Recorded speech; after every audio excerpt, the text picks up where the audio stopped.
Ms. Dlamini, thank you very much for your time this afternoon. I mean, this is really tragic that in 2022 we're having toddlers, we're having babies dying of hunger, in this case in the Eastern Cape in the past 15 months. What do you know about this, General, and what do you think can be done about it? Yeah, at this particular moment, all I can say is like we getting poorer and poorer each and every time because of this government that keeps on looting, each and every time. As I live in Snake Park, I remember we fought for budget system. I'm still using budget system. Our children go to school, but at the end of the day, there are no unemployment. There are no jobs. We're sitting at home. We're getting paid $350. What am I going to do with $350? It's very, very, very hard. And as living adjacent to a dilapidated mine dam there, we come across a lot of children with cerebral palsy around that particular area. If you give birth to such a particular child, then expenses rises at the end of the day. So it's very, very difficult. We are getting poorer and poorer each and every time. And it's becoming chronic.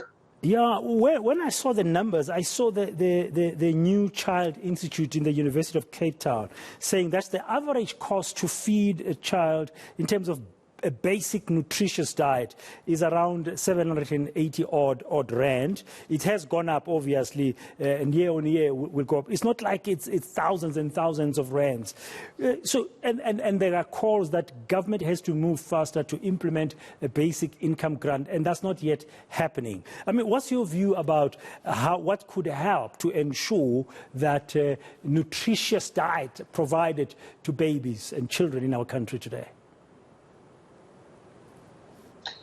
When coming to that, I think universal basic grant can be a better solution to us all, because when we are talking about 750 each and every time, food rocketing is skyrocketing at all times.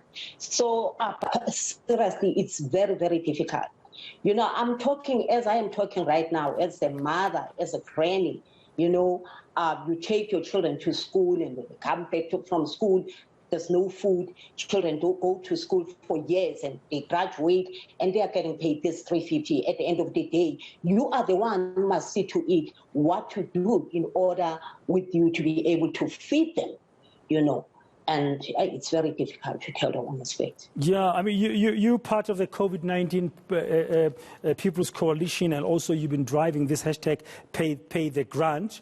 The longer there's a delay in coming up with a basic income grant, what kind of impact are you foreseeing? I mean, things are going to get worse.